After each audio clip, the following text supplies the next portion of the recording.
아멘. 자, 25년 겨울을 연 그리스도를 체험하고 누리고 표현하고 그 네 번째 시간입니다.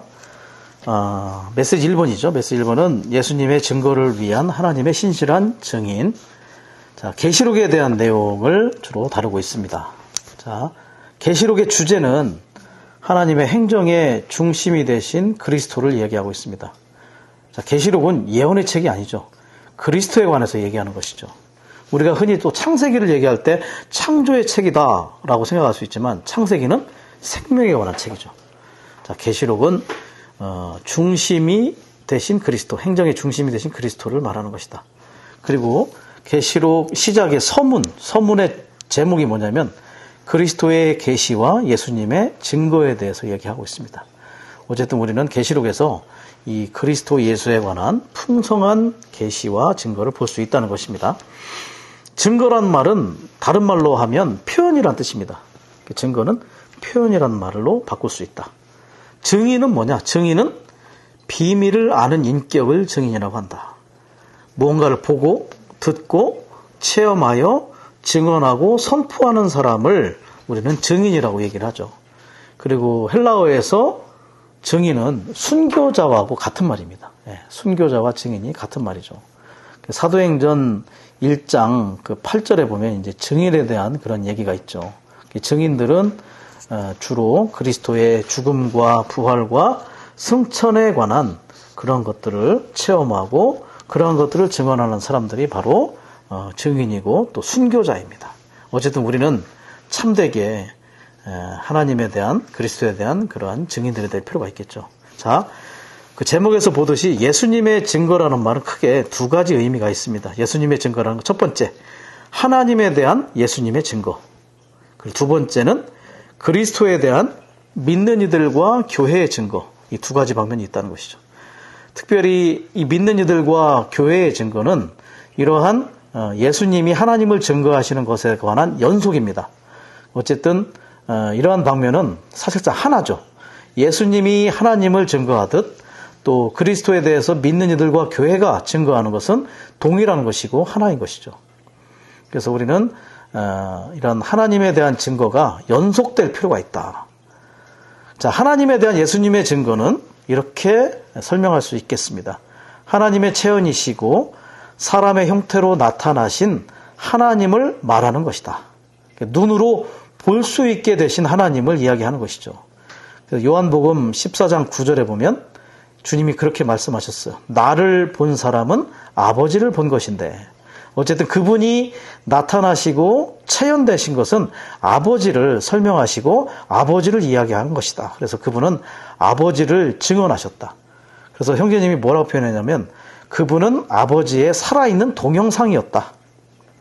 그렇게 얘기를 했죠. 보이지 않는 아버지를 보이는 형태가 되도록 설명한 그러한 증인이셨습니다.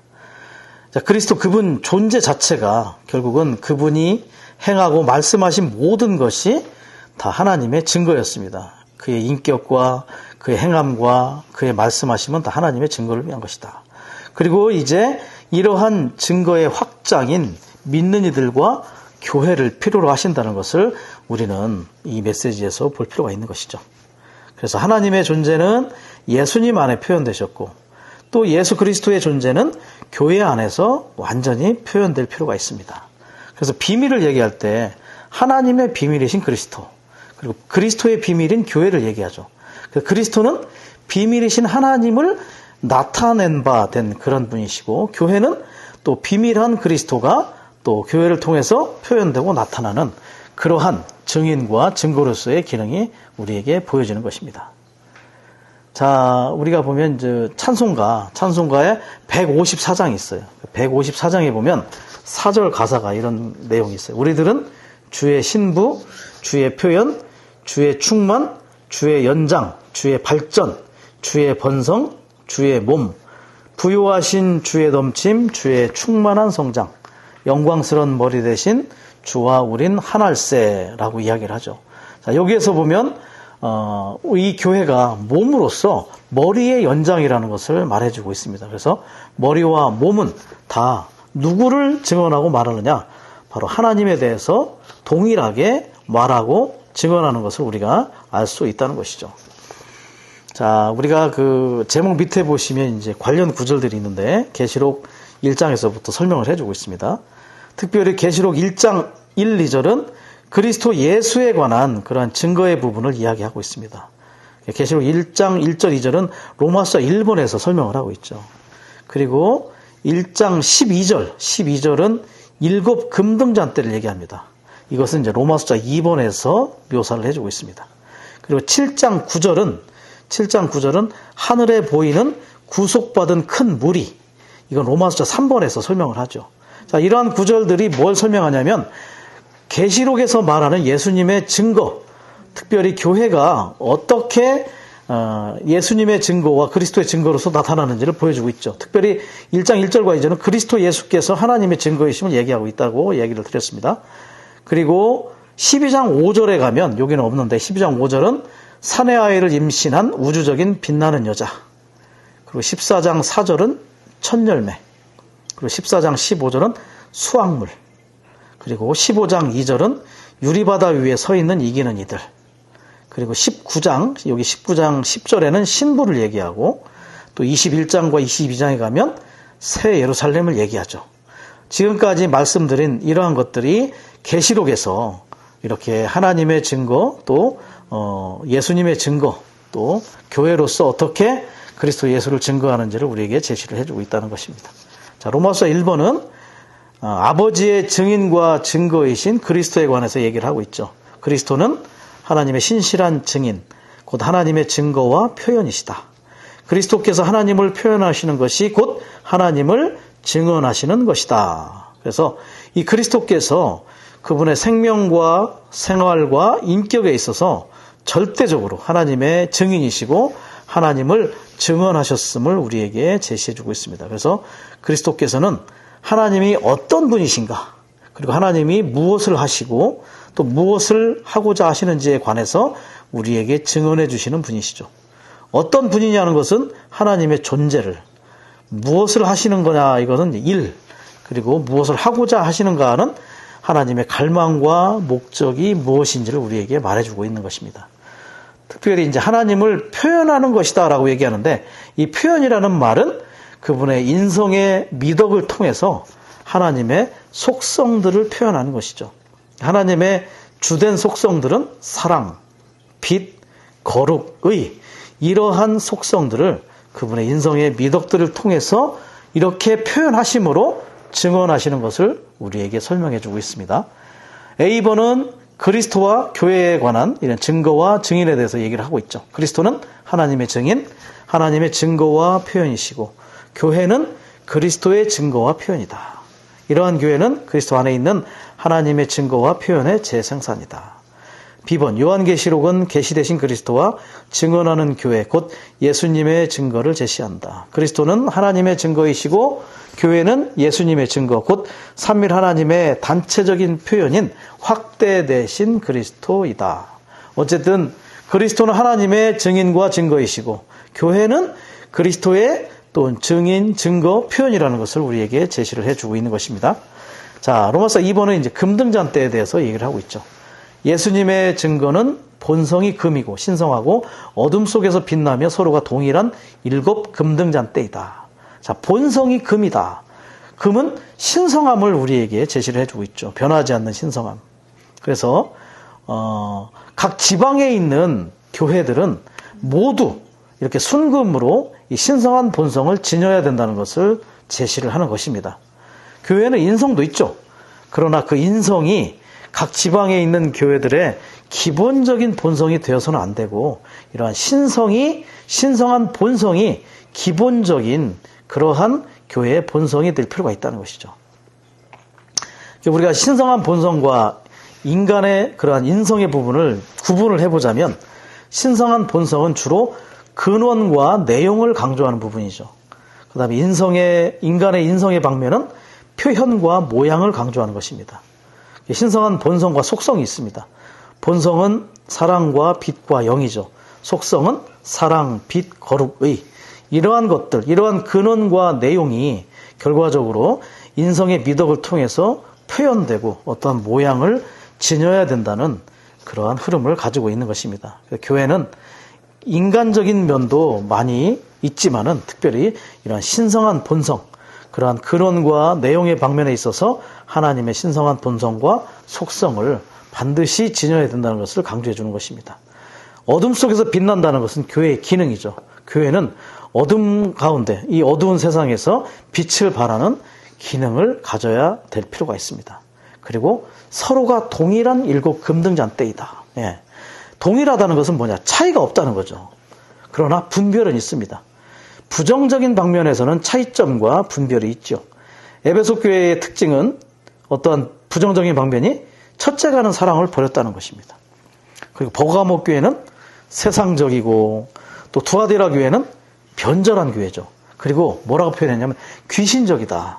두아디라는. 그리고 라오디게아는 미지근하고 미신적인 교회다. 이러한 부정적인 방면에 어떠한 차이점이 있지만 긍정적인 방면에서의 모든 지방교회들은 동일하다. 우리는 다른 것을 자랑해서는 안 된다. 우리는 동일하다는 것을 항상 자랑할 필요가 있다고 강조했습니다. 그래서 이것은 그러나 교회들끼리 뭔가 같아지려고 맞추는 게 아니죠. 그리스도와 일치되고 그리스도와 동일해지면 우리는 동일한 그러한 본성을 소유하는 교회가 될 수 있다는 것을 말하는 것입니다. 특별히 동일한이라는 그 영어 계열을 보니까 이제 영어가 identical이라는 단어를 썼더라고요. 기본형은 뭐냐면 identify, 동일시하다라는 그러한 단어에서 이제 형용사가 나왔는데 동일시하는 것은 뭐냐면 안수와 관련되어 있어요. 안수. 우리가 안수 받을 때 동일시되죠. 고린도전서 12장 13절에 한 영안에서 한 몸 안으로 침례 받을 때 이 침례와 안수가 연관되어 있습니다. 그래서 우리는 침례와 안수를 통하여 그리스도와 그리스도의 몸과 동일시되는 그러한 우리의 교회 생활이 있다는 걸 볼 필요가 있습니다. 우리는 그래서 그리스도와 동일시되고 그리스도의 몸과 동일시되는 체험 안에서 우리는 더욱더 그리스도와 일치되는 그러한 실제를 살아내는 교회 생활이 필요하겠습니다. 자, 2번 금등잔대는 삼일 하나님을 상징한다. 예. 자, 금은 아버지 하나님의 신성한 본성이고 대는 한 달란트의 금이 치고 맞아서 이제 하나의 형태를 갖게 되는 거죠. 이 그리스도 그분 자신, 아버지의 체현신 그리스도 그분 자신. 그리고 그 등 안에는 기름이 있습니다. 기름은 그 영을 상징하기 때문에 금등잔대는 삼일 하나님을 상징하고 있는 것입니다. 자, 여기서 중요한 단어들이 실질, 체현, 표현, 그리고 실제화, 증거. 자, 실질이신 아버지가 아들 안에 체현되시고, 체현이신 아들은 그 영을 통해 표현되시고, 그 영은 교회들로 완전히 실제화되시고 또 표현되셔서 이것이 바로 교회들이 예수님의 증거임을 나타내는 것입니다. 실질과 체현과 표현과 실제화 안에서 이렇게 교회들은 삼위일 하나님을 나타내고 표현해주고 있음을 알 수가 있는 것이죠. 자, 관련 구절들이 출애굽기 25장, 스가랴 4장, 계시록 1장인데 다 7 금등잔대를 우리에게 제시해주고 있습니다. 자, 출애굽기의 7 금등잔대와 계시록의 7 금등잔대가 차이점이 좀 있는데 공통점도 있고 차이점이 있죠. 자, 출애굽기의 7 금등잔대는 밝게 빛나는 등잔대를 우리에게 제시를 해줍니다. 계시록의 7 금등잔대는 밝게 빛나고 있을 뿐만 아니라 불타는 등잔을 우리에게 제시한다. 불타는 것. 특별히 계시록에서는 아주 강화된 7영을 우리에게 말을 해주고 있죠. 자, 이렇게 강화된 7영, 우리 보좌 앞에서 불타는 이러한 7 등잔은 이렇게 불을 태움으로 말미암아 소극적인 상황들을 다 태울 뿐만 아니라 영 안에서 불타게 해서 이기는 자들을 산출하는 그러한 기능이 있습니다. 그리고 스가랴에서는 7 눈을 강조하죠. 7 눈은 건축을 위한 돌의 7 눈, 건축을 위해서 그분 자신을 우리에게 주입하는 그런 7 눈을 얘기합니다. 그래서 눈은 살피는 기능이 있죠. 그리고 감찰하는 기능도 있고 또한 눈으로 봄으로 주입하는 기능도 있습니다. 그 주입을 통해서 우리는 건축 재료인 돌로 산출되는 실제를 체험할 수 있는 것이다. 그래서 교회들은 그리스도의 체현이고 그 영의 재생산이 될 필요가 있다는 것을 강조해 주는 것이죠. 특별히 교회는 등잔을 지지지 않은 대, 이 대가 교회라는 걸 볼 필요가 있어요. 이 대는 그리스도이면서 또한 교회들이 대라는 걸 볼 필요가 있죠. 아버지 하나님은 빛이시고 어린 양은 등이시고 또 그 영은 기름으로써 이렇게 등잔대 안에서의 그러한 각각의 기능이 우리에게 제시를 해주고 있습니다. 자, 비번이 아주 중요하게 이번에 많이 다루셨는데 예수님의 증거, 곧 예수님의 단체적인 표현인 금등잔대들을 체험하려면, 체험하는 부분입니다. 이 메시지의 핵심 중에 하나죠. 우리는 반드시 계속적으로 뭘 해야 되냐면 주 예수님의 이름을 부름으로써 예수님의 영으로 충만하게 되어 형제들로서 그리고 예수님 안에서 환난과 왕국과 인내에 함께 참여한 이들로서 예수님의 낙인을 지녀야 한다. 아주 긴 계획입니다. 자, 이렇게 우리가 금등잔대의 실제를 체험하려면 예수님의 이름을, 주 예수님의 이름을 계속 불러야 한다. 그래서 뭐라고 설명하셨냐면 그리스도인의 실행 중 가장 중요한 것이다. 자, 에드마기점이 강조하는 거 있죠. 우리는 주님의 이름을 부르는 것에서 결코 졸업할 수 없다. 우리는 이름을 부름으로 계속 주님을 호흡하고 생수로 마실 필요가 있는 것이죠. 로마서 10장 12절 13절에 뭐라고 했냐면 부르는 모든 이들에게 이 이름이 부요하게 한다. 우리는 주님의 이름을 부름으로 그분의 부요함을 체험할 필요가 있습니다. 그래서 또 강조한 부분이 그거예요. 우리는 주님의 이름을 부르는 이들이라는 표시를 지녀야 한다. 추수감사절 5번 메시지 혹시 기억나시는지 모르겠어요. 그 개요에 이런 말이 있었거든요.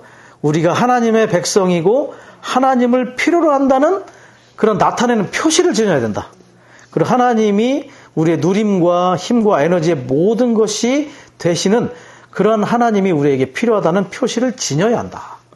그리고 베드로는 동역자라는 표시를 지녔다고 얘기를 했어요. 자, 어떻게 표시를 지닙니까? 주님의 이름을 부름으로 이러한 표시를 지닐 수 있다는 것을 이번 1번에서 얘기를 했죠. 자, 누군가를 부른다는 건 뭐냐면 필요하다는 거예요. 아기가 누구를 많이 부르냐면 엄마를 부르죠. 그건 뭐냐면 몸이 아프거나 배고프거나 못 부르면 어떻게 하냐면 울어버립니다. 그러면 엄마가 달려오죠. 그건 필요하다는 거거든요.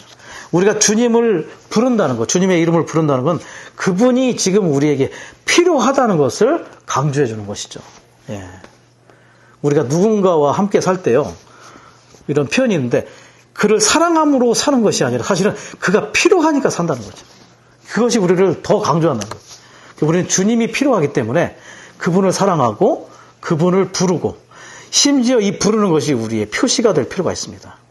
그럴 때 우리는 예수님의 영으로 충만하게 될 수 있어요. 자, 예수님의 영이라는 것은 사도행전 16장 7절에 그 예수님의 영을 우리에게 제시를 해주는데 특별히 인성의 방면을 강조할 때 예수님의 영을 이야기합니다. 특별히 십자가의 죽음, 인간 생활, 또 죽음과 부활을 거치신 이러한 방면, 특별히 그러한 인성의 방면, 고난받으신 그 주님의 어떠함이 이 예수님의 영 안에 많이 포함되어 있다는 것이죠. 특별히 사도들이 많은 고난을 당할 때마다 이 예수님의 영에 의해서 격려와 위안을 받았다고 우리는 볼 수가 있었습니다. 그래서 우리는 예수의 이름을 부름으로 이 예수의 영을 통하여 우리의 인성의 방면에 있어서 그분이 이 땅에서 겪으신 모든 것들이 우리에게 또 격려와 위안이 될 수 있는 체험이 될 수 있다는 것이죠. 그럴 때 우리는 그 예수님 안에서 환난과 왕국과 인내에 함께 참여한 이들이 될 수 있을 것이다. 자, 예수님의 영이 충만하게 될 필요가 있어요. 형제님이 뭐라 했냐면 바람 빠진 타이어처럼 되지 마라. 타이어가 바람이 빠진 상태로 주행을 하면 타이어가 손상을 입게 된다는 거죠. 그래서 우리는 반드시 우리의 타이어에 바람을 항상 채워넣는 체험이 필요하다. 그래서 중국어에 보면 뭔가 힘내라 할 때 뭐라고 하냐면 찌아요, 찌아요. 그게 뭐냐, 가유, 기름을 더하라 뜻이에요.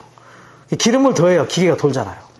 그리고 영어로 보면 찰지, 뭔가 충전하라. 그 다음에 치열업, 뭔가 이렇게 북돋아라. 우리나라는 뭐냐면 화이팅. 이거는 좀 안 맞아요. 전투, 싸우는 거거든요.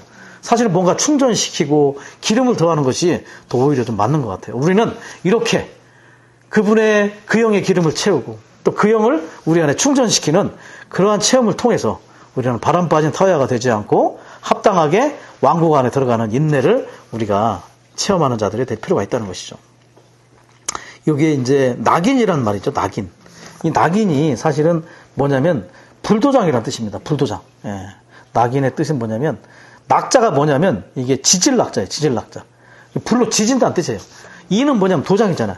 불로 지져서 도장을 하는 게 낙인입니다. 예. 누구에게 하냐면 노예에게 해요. 조선시대도 노예도요, 이 얼굴이나 이런데 낙인이 있었어요.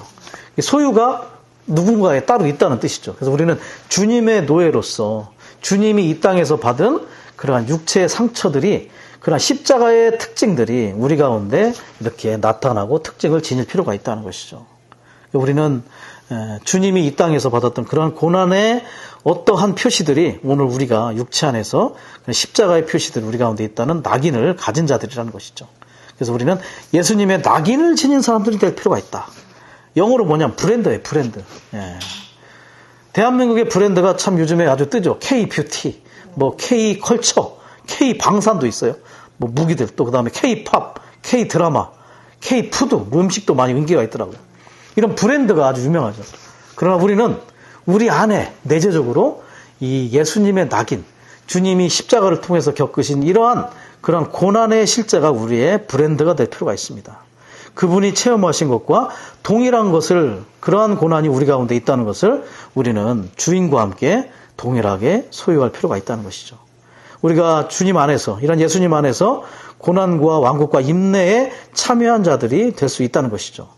우리가 주님을 사랑하고 추구하겠지만 하나님이 우리에게 정해주신 그런 특별한 환난을 통과하지 않는다면 인내라는 미덕을 가질 수가 없어요.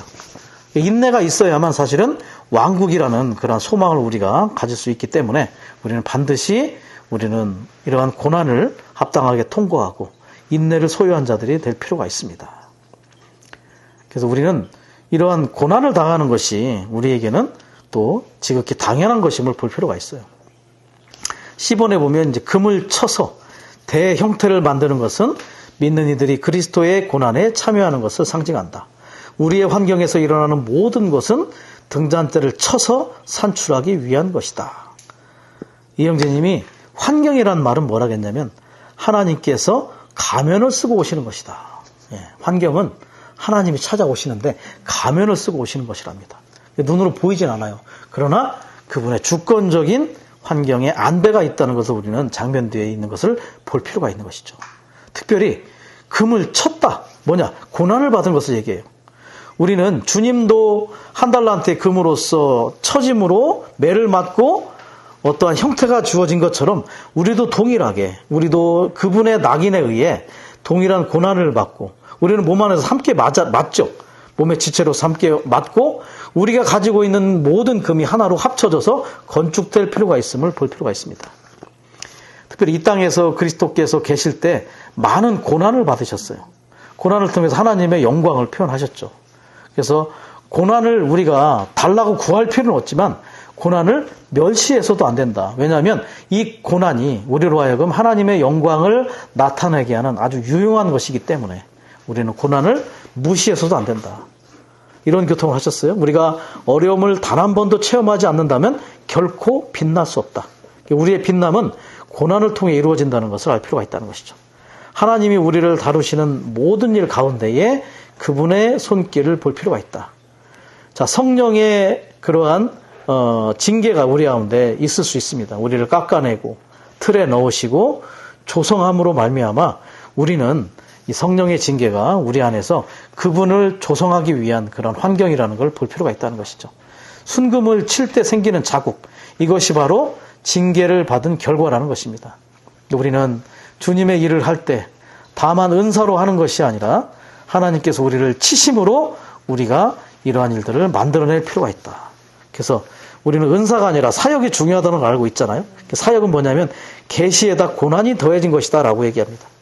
반드시 사역은 우리가 본 것에 고난을 통하여 그것이 실제적인 체험이 될 수 있도록 주님은 주권적인 환경을 우리에게 주신다는 걸 볼 필요가 있습니다.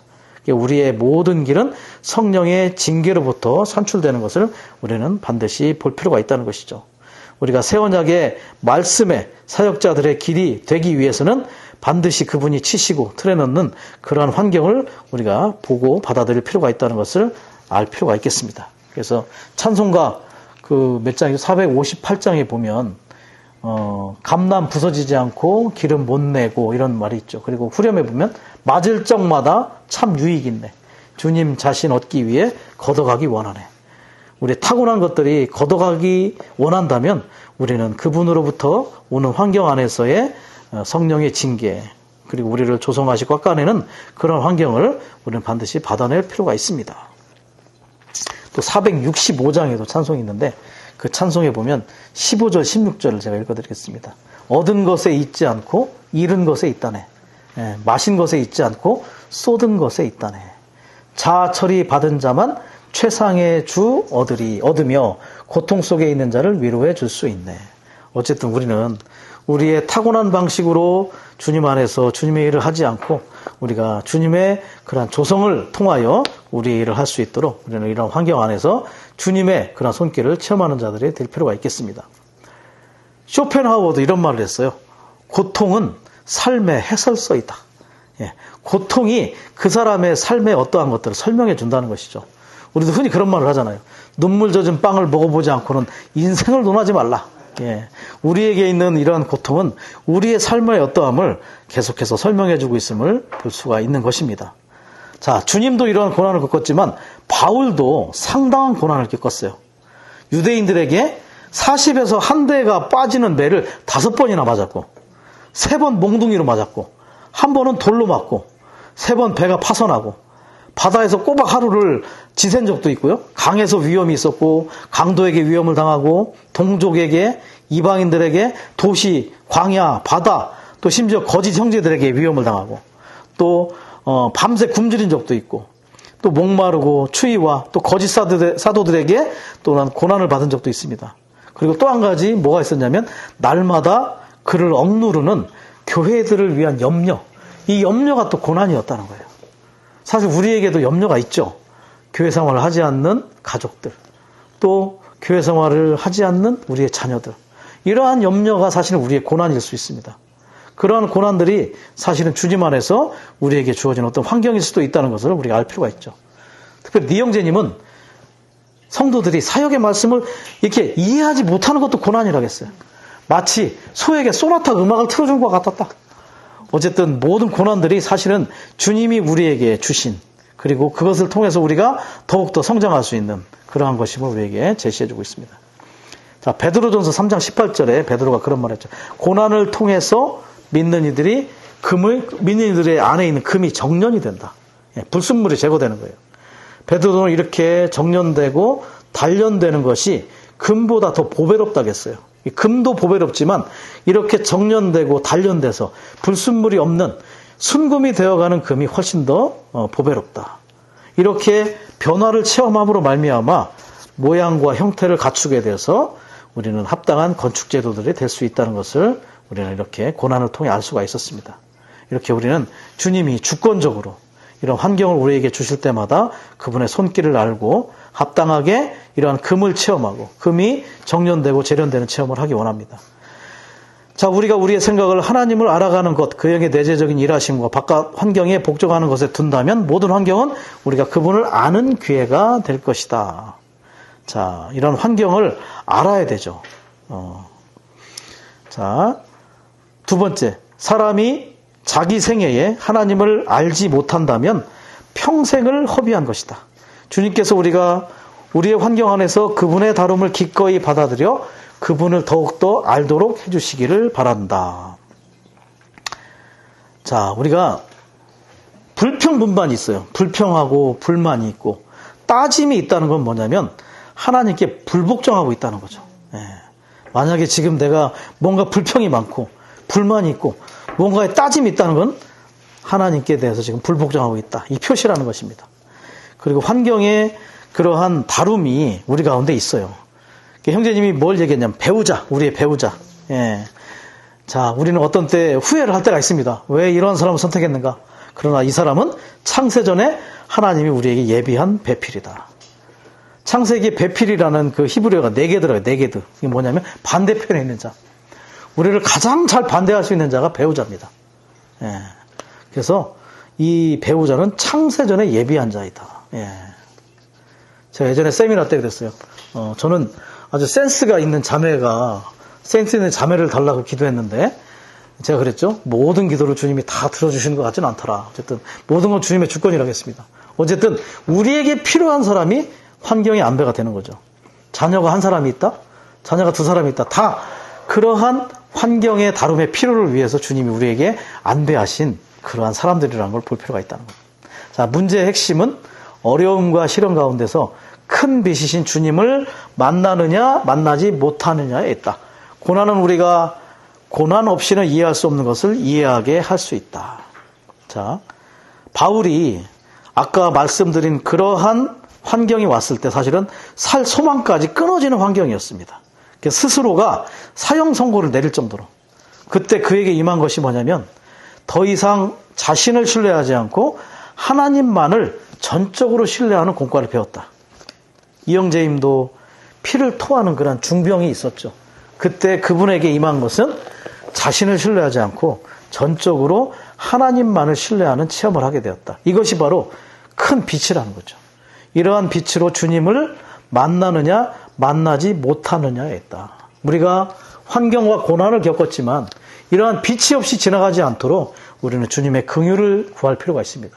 고난이 다만 고난으로만 지나간다면 우리는 그저 고통스러울 수밖에 없겠죠.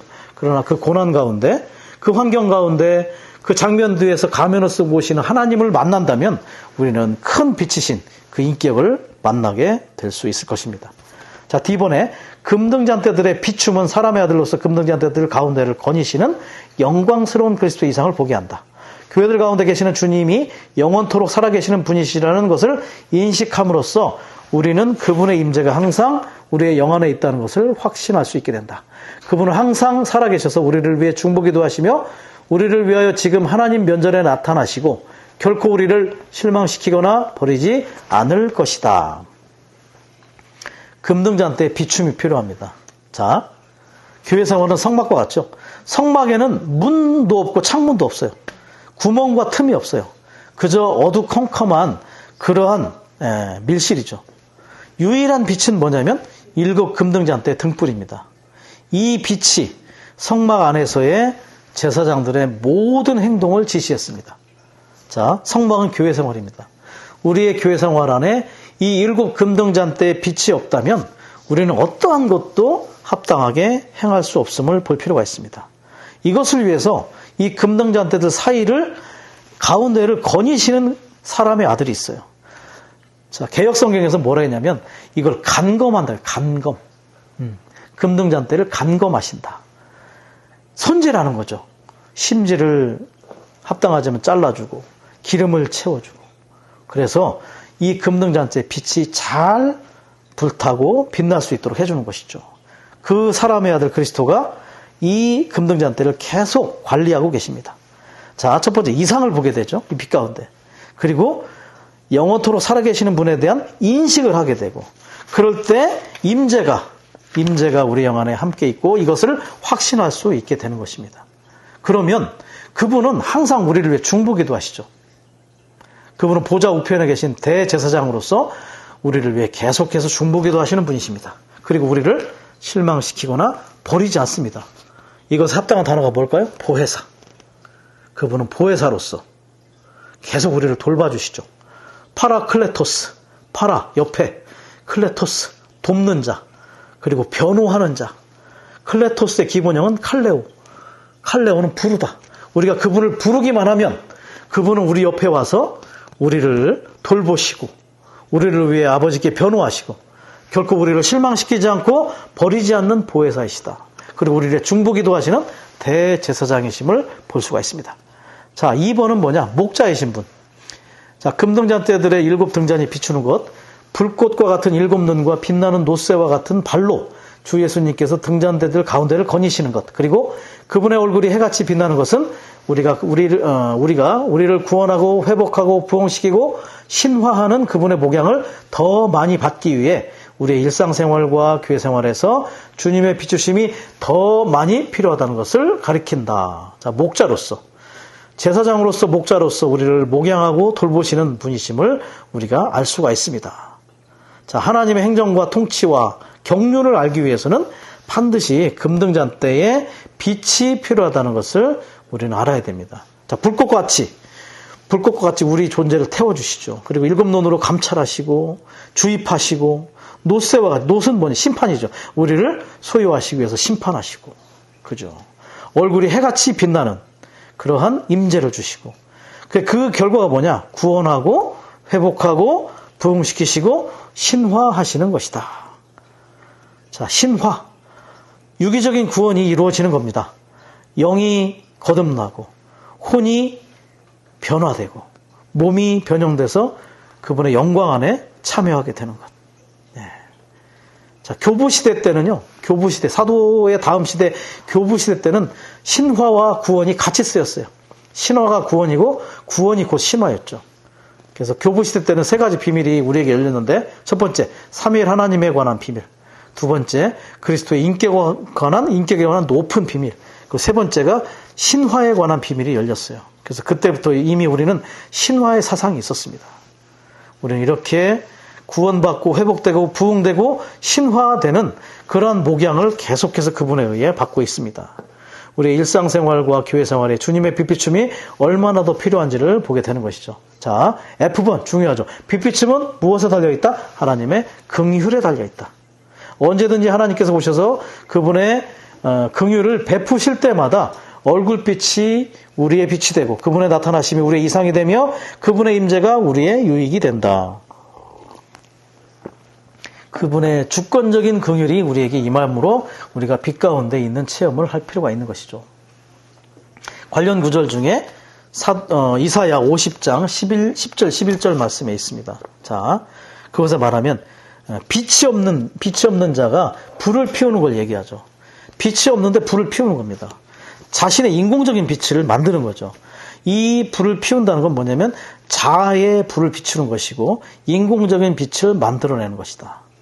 이것은 결과적으로는 뭐냐면 고통 가운데 있게 된다는 것을 우리에게 얘기해 줍니다. 그래서 빛을 얻는 것, 주님이 주시는 빛을 얻는 것은 우리의 자아 성찰이나 자기 분석, 자기 개선의 문제가 아니라 주님의 얼굴빛에 달려있다. 우리가 그분의 긍휼을 받아서 주님의 얼굴빛 안에서 그분의 빛 가운데 우리가 그 빛을 보고 참여할 필요가 있다는 걸 볼 수가 있는 것이죠. 자, 우리가 우리의 방식 안에서의 빛을 만들어낸다면 우리 자아가 원하는 방식으로 모든 사물을 보게 될 것입니다. 자, 1번. 그래서 빛비춤을 받는 조건들을 몇 가지를 제시를 해주고 있죠. 5번까지 얘기합니다. 빛비춤을 받으려면 주님의 빛비춤을 원하고 받아들여야 된다. 우리의 원함이 있어야 돼요. 342장 찬송에 보면 1절에 그러잖아요. 원함이 축복의 비결일세. 먼저는 우리의 원함이 있어야 됩니다. 주님, 나에게 당신의 얼굴빛을 비춰주십시오라고 간절한 원함이 있어야 돼요. 그리고 간절히 주님 한 분만을 단일하게 추구하겠다는 마음을 정해야 한다. 예. 이러한 원함을 드러내는 건 뭐냐면 그분이 빛을 통해서 우리 자신을 드러내는 것을 받아들일 필요가 있어요.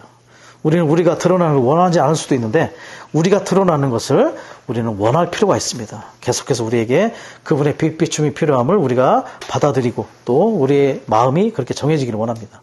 자, 그리고 두 번째는 주님께 우리 자신을 열어야 한다. 주님께 돌이켜야 되고 우리 자신을 아무것도 보류하거나 숨기지 않은 채 주님 앞에 두어야 한다. 영과 양심, 생각, 감정, 의지 모든 방면을 주님께 열어드릴 필요가 있습니다. 자, 자신을 주님께 닫는 사람들은 다른 사람들을 판단하고 비평하는데 전문가들이다. 자, 우리 자신이 그럴 때가 있죠. 다른 사람들을 판단하고 비평할 때. 이거는 뭐냐? 주님께 닫혀있다는 상태죠. 자, 주님께 닫혀있다는 것은 이 큰 빛인 얼굴빛이 우리 가운데 없다는 거죠. 그래서 이런 교통이 했어요. 거기서 어두운 방 안에 있는 사람들, 그들은 자신이 어둠 가운데 있기 때문에 그냥 다른 이들의 어떠한 것들이 보이게 된다는 것. 그래서 그들을 판단하고 비평하는데 우리가 전문가가 될 수 있다. 어둠은 성경에서 심판의 결과입니다. 아까 노새와 같은 노새 그런 심판이 아니죠. 우리를 소유하기 위한 심판이 아니라 그냥 어떤 아주 그냥 좋지 않은 심판입니다. 우리가 왕국에 들어가지 못할 때 바깥 어두운 곳에서 슬피 울며 이를 간다 했죠. 그 어두운 곳은 심판이에요. 창세기 1장 2절에 흑암이 깊음 위에 있게 됐죠.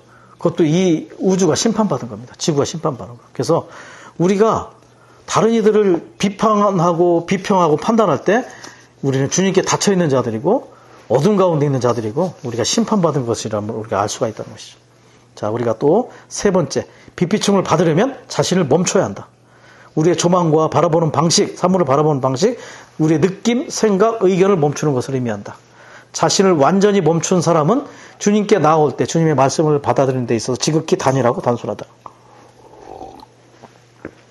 누가복음 10장에 마리아와 마르다 예를 들었어요. 마리아는 주님의 발치에 앉아서 주님의 말씀하심을 사모하고 계속 그걸 들었죠. 그러나 마르다는 주님을 위해서 시중드는 일에 분주했어요. 예. 특별히 40절은 시중드는 일에 분주했다. 근데 그 결과가 뭡니까? 요한복음 11장에 보면 마르다는 의견으로 가득했어요. 의견. 예. 우리는 집중할 필요가 있어요. 주님의 말씀하심 앞에 우리 그 발치에 앉아서 주님의 말씀하심을 듣는 것에 집중해야죠. 그때 다른 일에 너무 분주해서는 안 된다는 것입니다. 형제님 예를 들었죠. 아침 부흥할 때 인터넷 창을 열어놓고 하느냐? 성경 읽기를 하는데 SNS를 하면서 하느냐? 이 두 가지를 병행하지 마라. 분주한 것은 우리에게 의견을 삽입시켜준다.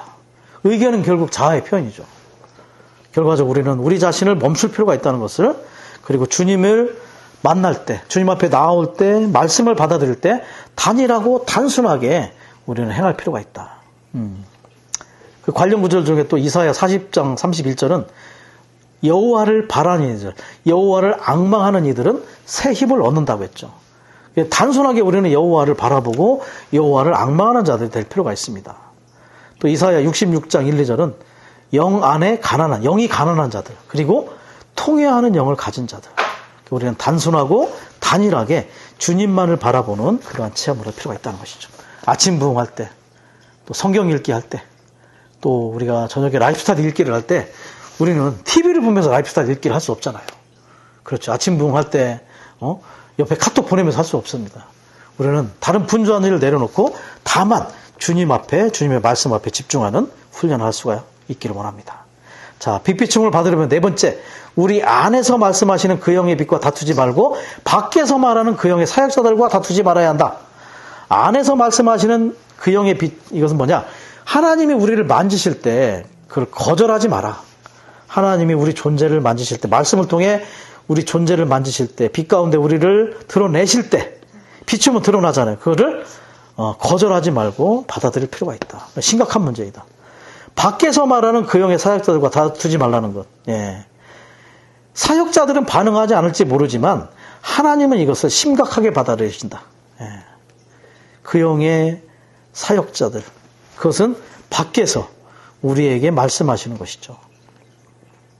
사도 바울도 사도 직분에 대한 의심이 있을 때가 있었어요.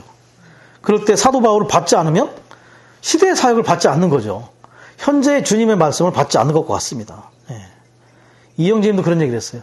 어느 지방에서 사역자를 받지 않으면 어떡합니까? 안 가면 된다. 안 가면 그곳에 그러한 시대적인 사역의 말씀의 공급이 없는 거죠. 누가 손해겠습니까? 받지 않는 자들 손해죠. 어쨌든 우리는 사역자는 반응하지 않을지 모르지만 하나님은 이걸 심각하게 본다는 것을 알 수가 있다는 것. 자, 빛비춤을 받으려면 우리는 반드시 계속 빛 안에 살아있어야 한다. 그래서 민호로 형제님이 빛에 들어갔다 나왔다 하지 마라. 빛 안에 있을 때에만 우리는 주님과 참다운 교통을 가질 수가 있다. 예, 우리는 그래서 반드시 빛 가운데 머물러 있는 그러한 체험이 우리 가운데 필요하다는 것을 다시 한번 생각해 볼 필요가 있는 것입니다. 자, 등잔대, 그 등잔대의 밝기는 사실은 뭐라고 했냐면 제사장들의 봉사에 강하게 달려있다. 예. 지방교회들의 빛의 밝기가 다 다를 수 있다. 왜냐하면 제사장들에 따라서. 예. 엘리 시대에 뭐라고 했냐면 하나님의 등불이 아직 꺼지지 않았다. 그건 뭔 말이냐면 엘리가 너무 쇠약해서 곧 꺼질 위험에 있다는 걸 얘기하는 것입니다. 그렇기 때문에 이 제사장들의 상태에 따라서 그 등잔대의 빛이 달라질 수 있다. 자, 성소의 등잔은 제사장들이 관리를 했죠. 아침에 손질을 하고 저녁에 등불을 켜고, 그리고 한 가지를 더 했어요. 뭐였냐면 향을 피웠습니다. 향이 뭡니까? 기도예요. 기도. 그래서 합당한 제사장 체계, 교회 안에서의 이 금등잔대의 빛은 기도에 달려있다는 것. 그 지방의 기도의 사역이 강하다면 그것은 그 지방의 빛이 강하다는 겁니다. 그 지방의 제사장들, 우리 모두는 다 신약의 제사장들이잖아. 인도자들 뿐만 아니라 우리 성도들이 이 기도에 강하다면 그 지방의 빛은 강한 빛을 지닌다. 이영재님 이런 교통도 하셨어요. 사역의 말씀에서. 비록 여러분이 바쁘더라도 그것을 기도하지 않는 변명거리로 사용하지 마십시오. 만일 여러분이 기도 생활에 높은 가치를 둔다면 여러분은 기도 생활을 위해 깨어 있을 것이며 그것을 위해 시간을 안배할 것입니다. 반드시 우리는 기도의 시간을 확보할 필요가 있다. 그래서 정해진 시간에 하지 않는 기도는 기도가 아니라고도 했어요. 우리는 반드시 복음에도 구조를 세워야 되지만 기도하는 생활도 우리는 하루 가운데 구조로 세울 필요가 있습니다. 우리 한 사람 한 사람 제사장들이 그러한 기도에 우리가 이 향을 피우는데 우리의 그러한 생활을 드린다면 또 교회의 기도 집회에 빠지지 않고 함께 이 교회의 기도사에게 동참한다면 이 지방의 금등잔대의 빛은 더욱더 밝게 빛날 수 있을 것입니다. 자, 3번은 이제 큰 물이죠. 자, 계시록 7장에 있는 얘기입니다. 자, 그리고 그 전에 한 가지를 더 추가한다면 이 금등잔대의 빛, 특별히 이 7 금등잔대는 7 영으로도 우리가 말할 수 있는데 이 그 영과 7 영으로 우리가 충만해진다면 우리는 죽어 있지도 않을 것이고 어두워질 수 없다는 것을 또 기억할 필요가 있습니다. 자, 로마서 3번. 예수님의 증거는 성전에서 하나님을 섬기는 큰 무리, 곧 하나님께서 구속하신 몸 전체인데 이들은 하늘들로 휴거되어 오늘 우리가 하늘들의 영역 안에서와 그리스도 안에서 누릴 수 있는 모든 영적인 축복과 더불어 하나님의 돌봄과 어린 양의 목양을 누린다. 자, 이거는 이제 결과물이죠. 하나님의 증거로서의 예수님의 증거, 그리고 그 예수 그리스도의 증거로서의 7 금등잔대로서 교회의 증거, 이 믿는 이들의 증거로서 합당하게 빛을 발하고 이 증거로서의 생활이 합당하다면 어떻게 하나님께서 그분의 백성들을 돌보시는지를 우리에게 보여주는 것입니다. 자, 이때는 이제 땅을 심판하기 시작할 때 그러한 상황이라고 볼 수 있겠는데요. 두 가지가 있습니다. 이스라엘 백성들의 상황이 있고 우리 믿는 이들의 상황이 있습니다. 특별히 이스라엘 백성들은 땅의 백성이라고 얘기하는데 이들은 이마에 인을 쳤어요. 도장을 찍었죠. 그러나 우리 이 믿는 이들, 하늘의 백성들은 휴거시키는 일을 하신다는 거죠. 하나님의 존전 앞으로 데려가는 휴거에 그러한 일들이 우리 가운데 일어나게 하신다는 것이죠. 그래서 우리는 그분의 신성하고 영원한 돌보심을 누릴 뿐만 아니라 어린 양의 목양하심도 우리는 누리게 될 것이다. 자, 우리는 이러한 큰 무리 안에 있는 구속하는 몸 안에 들어 있습니다. 그러나 우리가 휴거가 되려면 어떻게 돼요? 우리는 생명이 성숙할 필요가 있습니다. 생명의 성숙이 우리 가운데 있을수록 우리는 생명에 더욱더 성장이 있을 필요가 있겠죠. 자, 여러 방면에 그러한 휴거가 있어요. 그러나 우리는 좀 적극적인 휴거를 우리가 체험하는 자들이 될 수 있기 원합니다. 대환란, 가급적이면 대환란 전에 첫 열매, 살아서 첫 열매로서 들림을 받든지 아니면 죽었더라도 산의 아이로서 부활하여 휴거되어 보좌 앞으로 가든지, 그리고 대환란을 거쳐서 심지어 대환란을 거쳤지만 유리바다 위에 이기는 자, 목배임을 당하더라도 유리바다 위에 이기는 자들로서 휴거를 체험하든지, 마지막에 공중에 대다수의 휴거에, 물론 그것도 이제 휴거입니다. 그렇지만 가급적이면 우리는 더욱더 긍정적이고 적극적인 그러한 휴거를 참여하는 자들이 될 필요가 있겠죠. 자, 큰 무리는 각 민족과 모든 지파와 백성과 언어에서 어린 양의 피로 사서 교회의 구성원들이 된 사람들로 이루어진다. B번, 이 사람들은 큰 환난에서 나오는 사람들인데 그들의 겉옷을 어린 양의 피로 빨아서 희게 하였습니다. 자, 환난이 있습니다. 구속받은 사람들은 이런 몸은 결국은 환난을 통과하게 되죠. 자, 교회사에서 아주 가장 큰 환난을 당할 때가 서머나 교회였어요. 카타콤의 선교자들, 그죠? 화형을 당하거나 또 사자밥이 되었거나, 언제 어디서든지 교회는 환난을 통과하지 않을 수는 없습니다. 왜냐하면 세상은 항상 교회들을 핍박하기 때문에. 중국에서도 얼마 전에, 예전에 의화단의 난 때에 그 믿는 이들이 많이 환난을 당했죠. 거기서도 화형을 당했어요. 의화단은 뭐냐면 서양의 그러한 문화가 중국의 고유한 문화를 이렇게 훼손시켰다 해가지고 서양의 문물들을 반대하는 그런 운동이었죠. 그때 이 그리스도인들도 서양에서 온 것이다 해가지고 많은 핍박과 죽임을 당한 적이 있습니다. 어쨌든 그런 큰 환난도 있지만 우리는 작은 환난들도 이 세상에서 이렇게 우리에게 임할 수 있다는 것을 기억할 필요가 있겠습니다. 어린 양의 피를 빨아서 희게 되었습니다. 희게 되었다는 것은 의롭게 되었다, 인정되었다는 것이죠. 자, 하나씩 보겠습니다. 요한계시록 7장 14절에서 큰 환난은 하나님께서 구속하신 백성이 역대로 체험한 환난과 고난과 박해와 고통을 가리킨다. 어린 양의 피는 우리에 대한 마귀의 모든 비난에 대응하여 우리가 그를 이기도록 한다. 예, 양심의 담대함을 얻게 하죠. 우리의 모든 죄와 불결을 씻는 보혈의 열린 셈이신 구속하시는 그리스도로 말미암아 우리는 그 피 아래 잠기어 우리의 모든 죄의 얼룩을 없앨 수 있으며 새로워진 마음으로 흰옷을 입고서 하나님의 빛 가운데 세상과 죄 이겨. 야, 이거는 이제 찬송가 686장 1절에 있는 가사의 내용을 여기 이제 옮겨놓은 것인데, 자, 죄를 이기는 것. 특별히 겉옷은 뭐냐? 3번에 설명하는 겉옷은 행위들, 죄악된 행위들을 얘기하는 것이죠.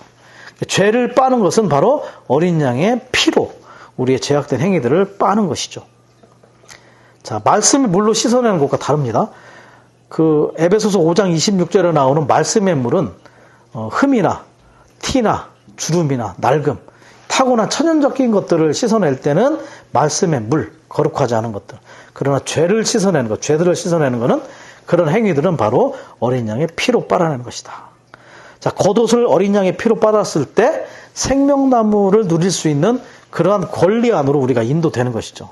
그래서 이 어린 양의 피로 빠는 것은 법리적인 구속의 체험, 이러한 체험이 반복될 때마다 우리는 유기적인 구원, 생명나무를 누리는 그러한 권리 안으로 계속 인도되고 있음을 우리가 알 수가 있다는 것입니다. 자, 10번에서 이제 야자나무가 있습니다. 그 큰 무리는 손에 야자나무 가지를 들고 보좌 앞과 어린 양 앞에 서 있다. 1번, 야자나무 가지는 우리가 환난을 이기고 승리한 것을 상징하고 주님을 위해 이 환난을 우리가 겪었고, 야자나무는 또한 물을 공급받음으로써 얻은 만족을 의미하는 하나의 표징이다. 자, 환난을 이기고 승리한 것을 야자나무 가지가 이렇게 상징을 하고 있다. 영 안에서는 우리가 누림이 있지만 물질적인 방면에서는 우리가 고난을 받을 수가 있기 때문에 이런 환난을 이기고 승리하는 것이 필요하다. 자, 야자나무는 히브리어로 뭐냐면 타마르라고 해요. 타마르. 이 타마르라고 하는데, 이 타마르를 개혁성경에서 옛날에 뭐냐면 종려나무로 해서 종려나무. 예. 대추야자나무 같습니다. 그래서 이 종려나무가 보면 성경에 구약에서 많이 쓰였어요. 이 유대인들에게. 자, 첫 번째, 사사기 1장 16절에 보면 지게표로 사용된다. 지게표가 뭐냐면 땅의 경계표. 땅의 경계를 나타낼 때 이 종려나무, 야자나무로 사용했다는 거예요. 그리고 출애굽기 15장 27절에 보면 그늘과 과일을 제공해 줍니다. 이 대추야자라겠죠. 그리고 느헤미야 8장 15절에 건축 자재로도 사용됐어요. 그리고 열왕기상 6장 29절하고 에스겔서 40장 16절에 보면 성전의 장식이 무늬로 이 야자나무를 장식으로 이렇게 사용했다는 거죠. 그리고 성소의 벽 기둥 표면, 그리고 벽판 상단의 조각을 이렇게 야자나무로 했다는 것. 열왕기상 6장 21절에서 35절에 또 이런 게 나옵니다. 아가서 7장 7절에는 어떤 위험이 있음을 상징할 때는 이 종려나무, 야자나무를 사용했다는 거죠. 그리고 시편 92편 12절에 가면 번영을 상징하기도 합니다. 그래서 이 야자나무는 성경에 많이 사용되었어요. 어떤 성경학자들은 이 야자나무가 생명나무가 아니냐라고 할 정도로 이렇게 생각을 했다는 것이죠. 그리고 이 야자나무는 특히 장막절에 이 가지가 사용되었음을 레위기 23장에서 얘기를 해주고 있습니다. 네. 자, 하나님의 성전이신 3일 하나님 안에서 우리는 밤낮 그분을 섬기면서 영원한 장막절이신 그분을 누리고 야자나무처럼 생명 안에서 번성할 것이다. 이 관련 구조도 여기 쫙 나오죠. 자, 이렇게 야자나무가 우리로 하여금 승리하시고 우리에게 이제 환난을 이기고 승리한 그러한 상황, 또 우리에게 물을 공급함으로 만족을 얻는 것을 우리에게 상징해주고 있다. 이러한 누림도 우리에게 있다는 것입니다. 자, 3번도 많이 강조를 하셨어요. 오늘날 시간 안에서 우리가 하는 봉사는 영원 안에서 우리가 할 봉사를 위한 준비이다. 시간 안에서 하나님의 유일한 목적은 매일 그분 자신을 우리 안에 분배하시는 것이다. 하나님께서 우리 안으로 오시고 우리에게서 나가실 때 그것이 봉사이다. 봉사는 우리의 수고이긴 하지만 하나님이 우리 안에 들어오셔서 우리에게서 하나님이 나갈 때 그것이 참된 봉사라는 것을 우리가 정말 가슴 깊이 새겨질 수 있기를 원합니다. 그래서 뭐라고 표현하셨냐. 시간이라는 것은, 시간은 우리의 영적인 훈련과 교육을 받는 학교다. 학교. 시간이 학교다. 영적인 훈련과 교육을 어디서 받냐? 이 시간 안에서 받는다. 시간은 학교다. 시간 안에서 영적인 훈련과 교육을 받을 때, 이 교육이 우리 가운데 이루어질 때 영원 안에서 우리는 하나님께 유용한 봉사를 하게 된다. 오늘은 아니다 이거죠. 아직은. 현재 주어진 공과를 잘 배운다면 주님은 장차 오셔서 더 큰 일을 우리에게 위임할 것이다. 마태복음 25장에 나와 있죠. 적은 일에 충성한 자가 주님이 다시 오셨을 때 큰 일을 그에게 맡겨질 수 있다는 것. 지금은 우리가 배워야 할 때라는 겁니다. 주님이 오신 후에 우리의 봉사가 정식으로 시작된다. 그때 공식적인 봉사가 시작돼요. 지금은 뭐다? 비공식적인 봉사다.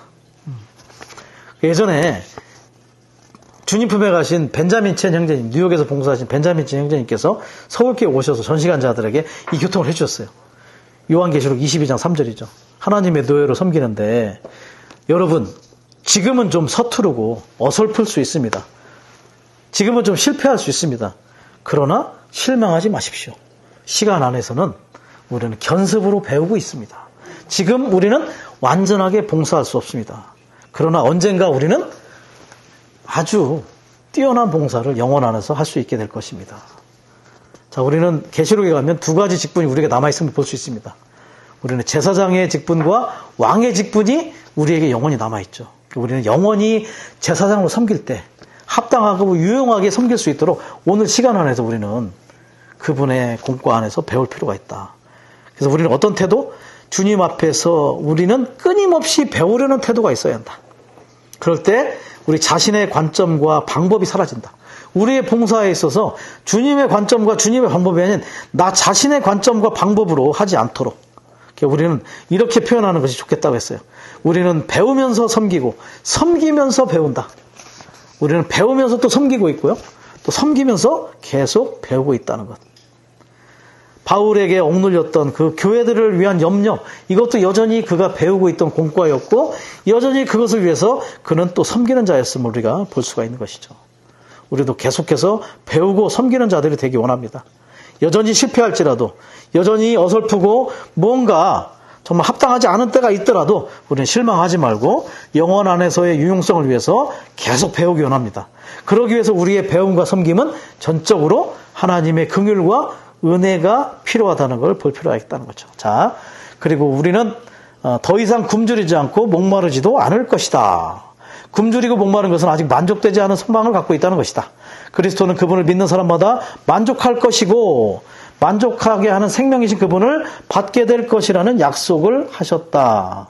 자, 요한복음 6장 35절 말씀인데요.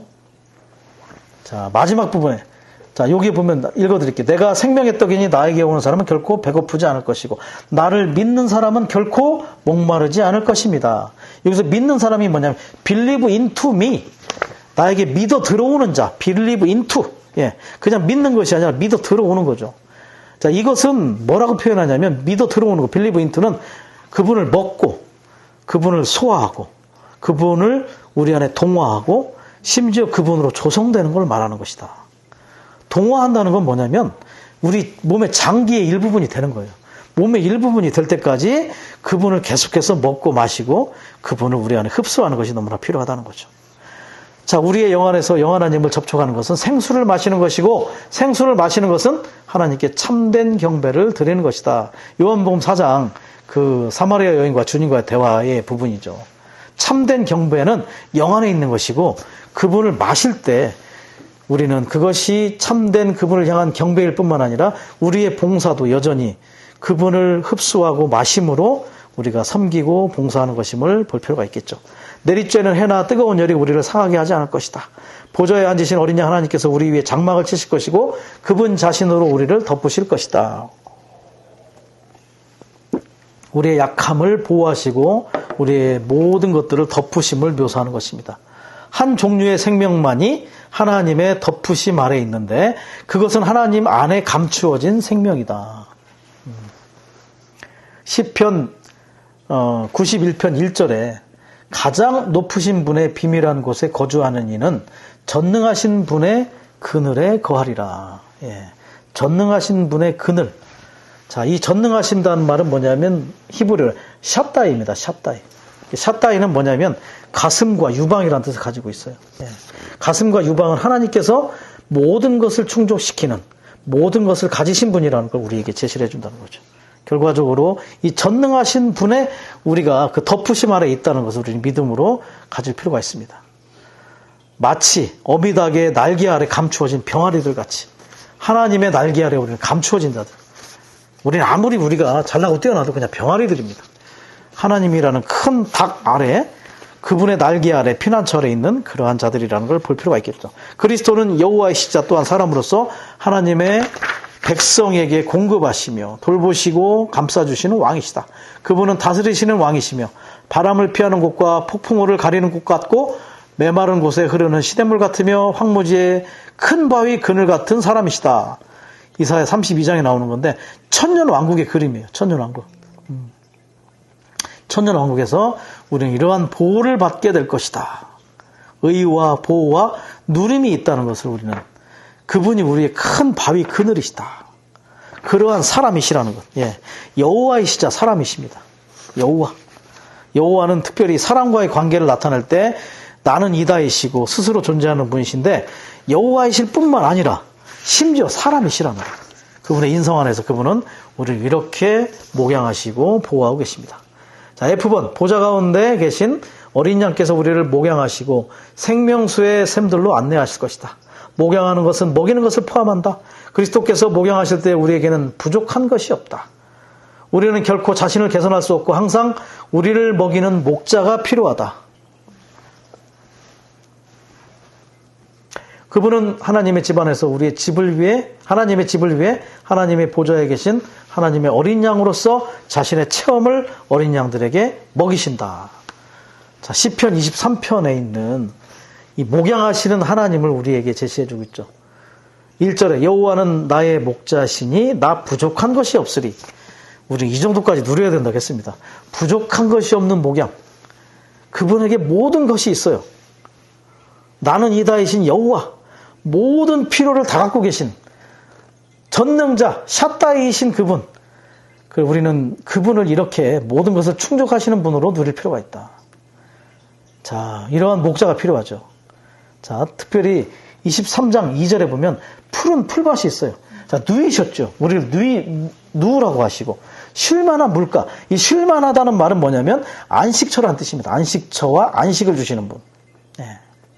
우리를 누이시고 안식처로 제공하셔서 우리를 쉴만한 곳에 인도해 주시고 푸른 풀이 있어요. 푸른 풀. 푸른 풀이란 말이 히브리어로 대시인데 대시에. 이건 두 가지 뜻이 있어요. 어리고 연한 풀. 첫 번째 어리고 연한 풀. 두 번째 새로 돋은 풀. 어리고 연한 풀이라는 건 뭐냐? 어리고 연하기 때문에 먹기가 좋아요. 우리 거칠은 풀을 못 먹잖아요. 그죠? 우리가 나물 먹을 때도 거칠은 거 안 먹습니다. 어리고 연한 걸 먹죠. 먹기가 좋다는 뜻이죠. 두 번째, 새로 돋은 풀. 신선하다는 거예요. 그분은 그러한 풀을 우리에게 제공하신다. 어리고 연한 풀, 먹기 좋은 어리고 연한 풀, 새로 돋은 신선한 풀을 우리에게 어떻게 먹으라고요? 누워서 안식 가운데 우리를 먹도록 우리를 목양하시는 분. 네. 심지어 이건 뭐냐? 자신의 체험을 어린 양들에게 먹이신다. 예. 예전에 앤드류 형제님이 어느 장로 집회에서 그랬어요. 우리는 주 예수님의 33년 반의 인생을 볼 때 3년 반의 사역의 시간을 귀히 여긴다.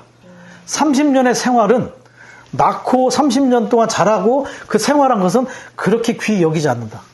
그러나 그 기간이 훨씬 더 길었다. 제자들에게 30년의 생활은 음식이었다. 생활이 음식이다. 이 체험은 뭐냐? 그분이 생활하신 것에 어떠한 것들이 음식으로 제공됐다는 것이죠.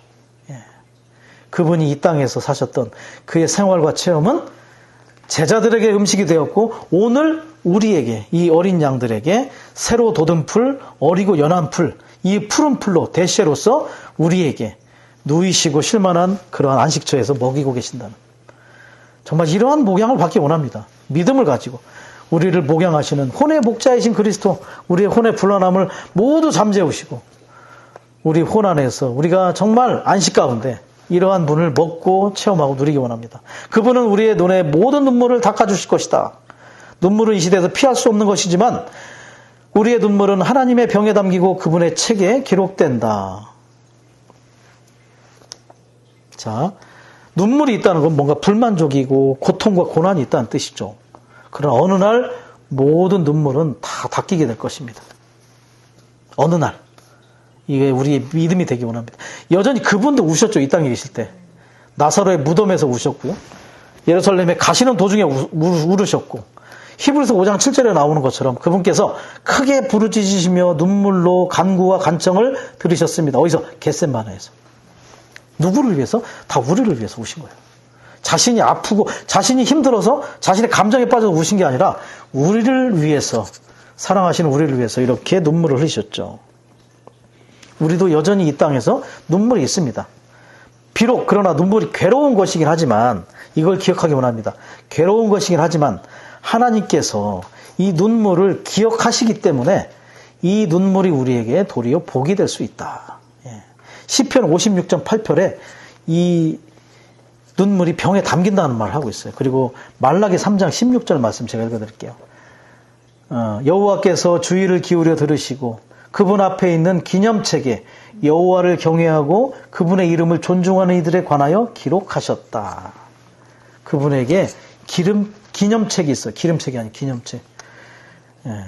이름, 하나님의 이름을 존중하고 사랑으로 주의하고 존경하고 거룩하게 할 때 하나님은 그분의 기념책에 이것을 기록으로 남겨두신다. 우리의 모든 것들이 다 기록에 남겨져 있습니다. 기름종이라고 옛날에 우리 뭐 그런 말 있죠. 안 지워지도록 쓰는 것이. 그래서 모든 게 다 기억되세요. 그래서 이것들이 나중에 우리에게 축복이 될 수 있다는 것을 우리는 믿음으로 알 수 있기를 원합니다. 그래서 오늘날 눈물은 피할 수 없어요. 그렇지만 우리가 하나님의 말씀을 믿는다면 우리는 그 눈물이 우리에게 만족이 될 것이고 우리가 그분의 덮으심 아래에 있을 때 그분의 목양을 체험할 수 있다는 것을 반드시 기억할 수 있기를 원합니다. 자, 어린 양께서 우리의 만족을 위해 생명수를 우리에게 공급하시기 때문에 우리의 눈물이 닦여진다. 자, 생명수가 있어요. 눈물로 대치됩니다. 생명수가 눈물을 대치한다는 것을 기억하기 원합니다. 슬픔의 날과 슬픔의 일들이 계속되지 않는다는 것에 대해 하나님께 감사드리자. 계속되지 않습니다. 어느 날 끝납니다. 서머나 교회에게 그분이 죽었다가 살아나신 분임을 얘기해서, 왜냐하면 이 고난이 언젠가 끝난다는 것을 그들에게 얘기한 거죠. 이 고난이 계속되지는 않는다. 우리도 슬픔의 날들과 슬픔의 일들이 있지만 계속되지 않는 것, 이것을 향하여 하나님께 감사드리자. 감사드리자. 헬라어로 유카리스테오. 유, 상태, 카리스, 은혜, 테오스, 하나님의 줄임말. 그래서 하나님의 은혜의 상태. 이렇게 우리는 계속 감사드릴 수 있습니다. 세상은 지나가고 있으며 우리는 영원한 생명의 총체인 새 예루살렘이 될 때까지 흐르시는 삼위 하나님을 마시는 축복을 받았다. 세상은 지나가고 있죠. 자, 바빌론, 금, 메도 페르시아, 은, 헬라, 마케도니아, 놋, 로마, 철과 흙, 점점 빛을 잃어가고 점점 희미해져 가고 있습니다. 어느 날 손으로 하지 아니한 뜨인 돌이 그 흙의 부분을 쳐서 이 세상은 여름 타작마당의 겨같이 흔적도 없이 사라지게 될 것이고 그곳에 바위가 결국은 왕국이 된다는 것을 우리는 알고 있습니다. 우리는 이것을 예언하고 신원하는 자들이 될 필요가 있겠죠. 그리고 워치만 네 형제님이 그랬어요. 오늘 우리는 이 장래의 누림을 포함하여 4분의 3, 75%를 오늘 누릴 수 있다. 75%를 누릴 수 있다는 거죠. 그분은 어디에 있었습니까? 감옥에 있었어요. 그렇기 때문에 이러한 그분의 목양과 그분의 축복과 그분에 대한 누림이 우리 환경에 달려있지 않다는 것을 우리가 알 수 있어요.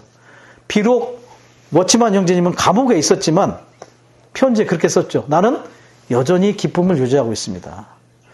바울도 빌립보서를 쓸 때 감옥에 있었지만 여전히 예수 그리스도의 영에 넘치는 공급을 통하여 그는 감옥에서도 늘 찬양하고 감사하고 기도한 사용을 할 수 있었다는 거죠. 우리는 영 안에서 그 영이 7영이 우리에게 쏟아 부어지는 그러한 실제를 체험함으로 말미암아 주님의 이름을 계속 부름으로 말미암아 그 영이 우리를 충만케 하여 이러한 기쁨과 목양과 누림이 우리 가운데 계속해서 있기를 원합니다. 우리가 오늘 금등잔대에 대해서 얘기를 했잖아요. 이런 사역의 말씀도 있습니다. 만약 현재의 교회 생활에 사랑과 기쁨의 충만이 없다면 금등잔대가 우리에게서 옮겨졌을 가능성이 있다. 우리에게 뭐라고요? 사랑과 기쁨의 충만이 없다면 우리는 돌이키기 원합니다. 지금 기쁨이 없다면, 지금 내 안에 주님에 대한 사랑이 없다면, 지금 나에게 주님에 대한 목양에 대한 누림이 없다면 돌이켜서 빨리 주님의 얼굴을 바라보고 그 빛 가운데에서 우리가 또 드러나고 비록 눈물이 있지만 그분의 그러한 모든 은혜를 누림으로 말미암아 이런 것들을 유지하고 이런 합당한 금등잔대로서 우리는 그분을 증거하는 그런 실제적인 예수님의 증인과 증거들로서 생활하는 자들이 될 필요가 있습니다.